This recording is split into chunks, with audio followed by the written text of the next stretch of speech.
Rachel Notley and the NDP government of Alberta have finally made their move against the rebel. They are prosecuting us for what we have said about them, and they are using an enforcer who used to work for the Alberta Human Rights Commission, the censors who prosecuted me years ago for publishing the Danish cartoons of Mohammed. They've given her a special contract to investigate us.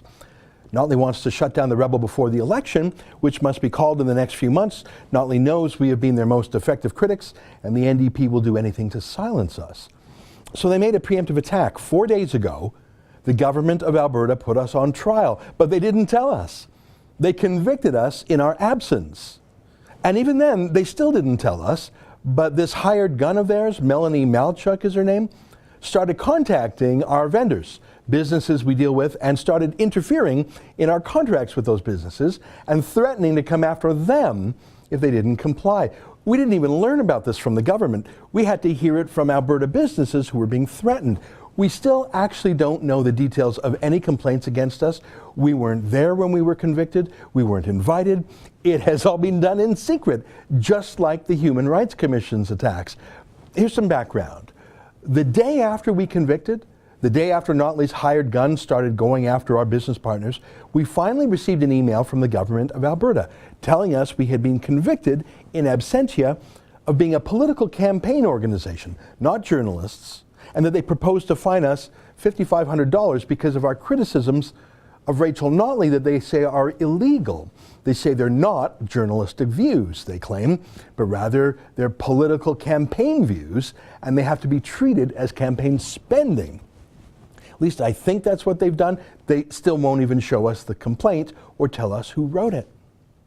Now, it's obvious that media companies and political commentators and book authors and things like that are exempt from campaign finance laws. We can put our commentaries online, we can put them on a billboard, we can put them in radio ads, and we have done all those things. Here's an excerpt from the law that was allegedly used against us. It clearly exempts journalism, including opinion journalism. It's my opinion that Rachel Notley is the worst premier in Alberta history with the worst cabinet, and she needs to be fired. Sorry, I'm allowed to say that because we're still a free country. The particular opinion we were convicted of is that we believe Notley herself should fire David Aggan, the worst education minister in Alberta history. Now, a $5,500 fine in itself won't bankrupt us here at the Rebel, but of course we're not going to stop our journalism. We're not going to stop our criticism of Notley and her destroyers. I mean, Sheila Gunn Reid wrote a whole book about it. In fact, this just adds another chapter to the book. So we're going to keep doing this, which means they're going to keep fining us. And as you can see, the penalties for companies like ours can be $100,000 a pop. $5,500 is just their first sucker punch. We can't survive a $100,000 fine. And Notley could fine us every month. We'd be out of business before the election, which is exactly her goal. In fact, they have extreme powers. They could actually run to court to get an injunction to shut us down. For all we know, they're preparing to take that step already and keeping it secret from us again. Let me give you a bit more detail to show you how improper this is. Back in 2017, we received a threat letter from Notley's election boss telling us we were an illegal campaign group and had to register with the government. Yeah, no. Our lawyer wrote back explaining calmly the law and pointing out that we're journalists and therefore we're exempt from registering as a political group. And we didn't hear back from Notley again until right before Christmas 2018, when we received a letter from Notley's new campaign enforcer saying our criticism of Notley's education minister, David Aggan, on that billboard was illegal, and we had 14 days to reply. So they sent it to us right before Christmas and demanded a reply on New Year's Eve, bizarrely, as if any bureaucrats would be working then. We hired the most respected media lawyer in Alberta, Fred Kozak. He has represented everyone from the Globe and Mail to the Edmonton Journal to CTV, even CBC. He wrote back to Notley's staff asking if he could reply after Christmas, and Notley's people were reasonable and agreed to that.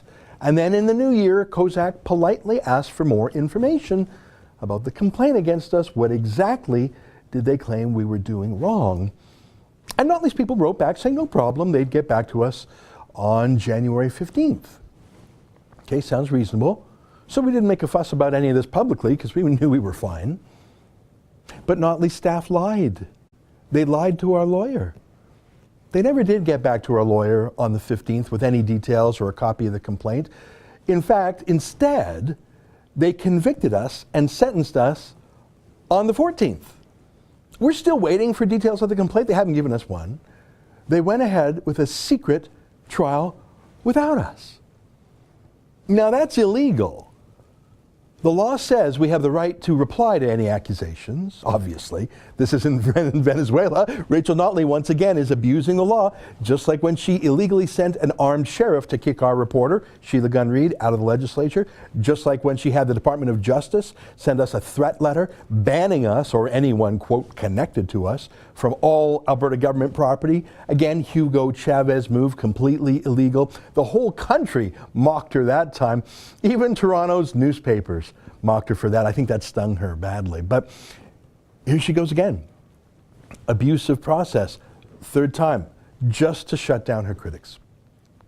A quick word about who she sent to get us. She set up a controversial new organization called the Election Commissioner. Now that's different from Elections Alberta, who actually run elections. This new position, she just invented it.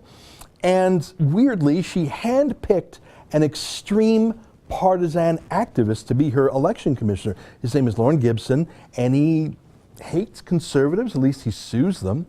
He actually sued the former conservative government for hundreds of thousands of dollars. He's a kook, though. He was thrown out of court. But when Notley took power, she appointed this hater to the position over the protests of every opposition conservative MLA who voted against him because he's toxic. Normally, neutral, nonpartisan people are appointed to these sensitive election positions. It's like being a judge. You have to be nonpartisan, but that's not what Notley wanted. She wanted someone to take out her enemies, and he has. Here's the website of Notley's new hatchet man. This is a list of the groups he has started going after with fines. Look at who he's fined so far.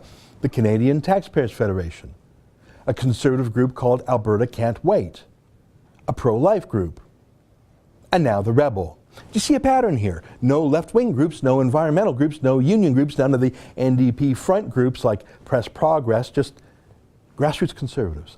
But it gets crazier. You know, I mentioned that before we were even told that we were convicted, they sent out some hired gun, some contractor, to start shaking down our business partners. It was weird. I showed you one of her emails. Her name is Melanie Malchuk. She's the enforcer they've hired. Who is she? I knew I had come across her name before. Well, look at that. For years, she worked for Alberta's discredited Human Rights Commission. The kangaroo court that went after me for 3 years for publishing the Danish cartoons of Mohammed. No wonder she hates free speech. That group tried to shut me down for publishing cartoons. Now she's coming to get me for criticizing Notley. By the way, 2 former Human Rights Commission staff are still suing me.